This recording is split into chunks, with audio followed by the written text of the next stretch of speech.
The same way it burnt going in, it's going to burn coming out. And that's why we just tell people, you know, I can't tell you not to go to the allopathic community. That's against the law. I can't tell you not to take the medicine. That's against the law. But what I can tell you is to be a critical, independent thinker.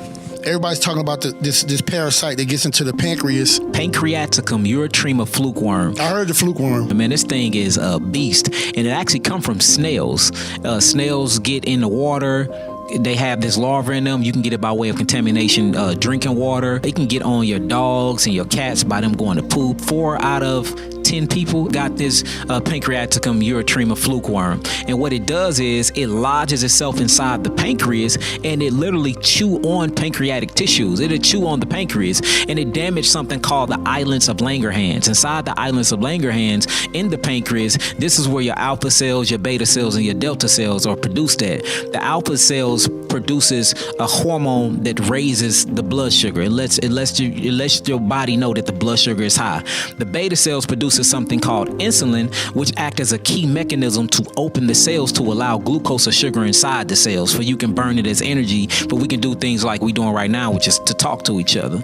Then you have something called the delta cells. The delta cells create something called somatostatin, which is a human growth hormone. So what happens is this pancreaticum Eurytrema fluke worm, it comes from the liver first, then it go through larval migration, and then it works its way up through the bowels, and it ends itself up into the duct of the pancreas. It gets down into the islands of Langerhans, and it literally ciphers off all of your iron. It loves iron. It hates calcium though, but it loves iron. It loves manganese. It loves all of the alkaline minerals. And then what it does is it starts chewing on the tissues, creating this inflammatory response. So the pancreas become inflamed. But when the pancreas become inflamed and the islands of Langerhans is not working correctly, now when you eat food, your blood sugar go up. But since your pancreas, the beta cells are now inflamed and damaged, you can't allow sugar to go inside the cells, so the sugar stay in the blood. This creates something called insulin resistance.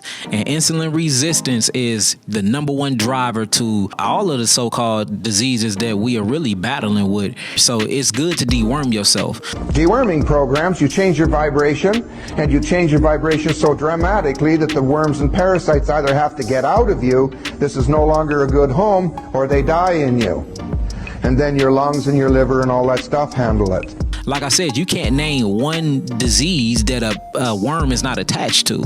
And then now it's just finally coming out. And then depending on where this parasite migrate to, it causes a different issue. Like if it migrates to the skin, if it migrates to the nerve, they usually call it multiple sclerosis or MS. If it migrates to the synapses of the nerve, like the ganglia nerve or the sacral nerve, they call it herpes. If it goes into the thymus gland and it kills all of your CD4 cells, they usually call it.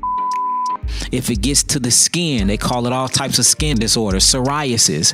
Like wherever it's at in the body, it causes different symptomologies, and it's pleomorphic. And what I mean by pleomorphic is these things can literally change in shape and form and size depending on the terrain and the acidity or the alkalinity of that particular area of the body.